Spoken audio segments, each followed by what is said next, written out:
a few years ago, I had started asking myself whether I was reading my clients properly, whether I was really reading them. Well, I thought it was engaging, but I really wasn't sure if it was engaging. I thought I was seeing those eureka light bulbs go off over their heads, but maybe I wasn't reading them well.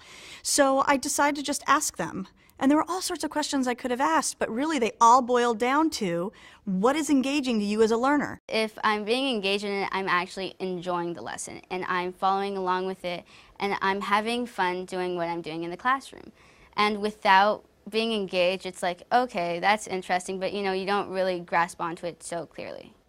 I think the reason the math teacher is so engaging is because she really brings real-life experiences into her math, and she doesn't just give lessons about math, she gives like life lessons and why this math is important and how it is applicable to everyday life. I had asked initially one class, so that was about 36 kids, and then I asked another class, another group of 36, and that gave me some feedback on 1 year. And then I was like, why aren't I doing this with all my students? So that then became 210 kids.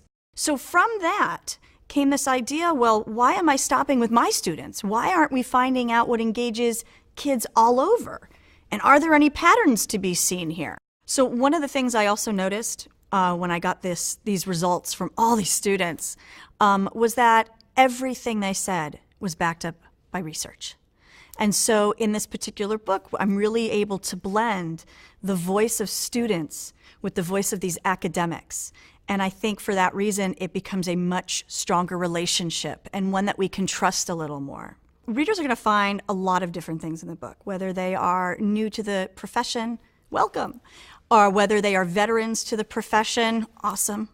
I think that there is a lot for a lot of teachers in this book. So every chapter is broken down into kind of like an overview of the strategy.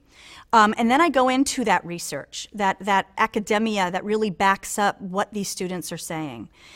But the book is peppered with the voice of students. We then go into specific implementation strategies. So what does this look like? Okay, yeah, they want us to be able to have them collaborate, but what does that look like in a math classroom, a science classroom, a history, a language arts classroom as well, an electives classroom? I don't know if your goal is to be able to take all of these strategies and immediately start using all of these strategies right away. I think your goal is to start thinking about these strategies and start figuring out what works for you and your students.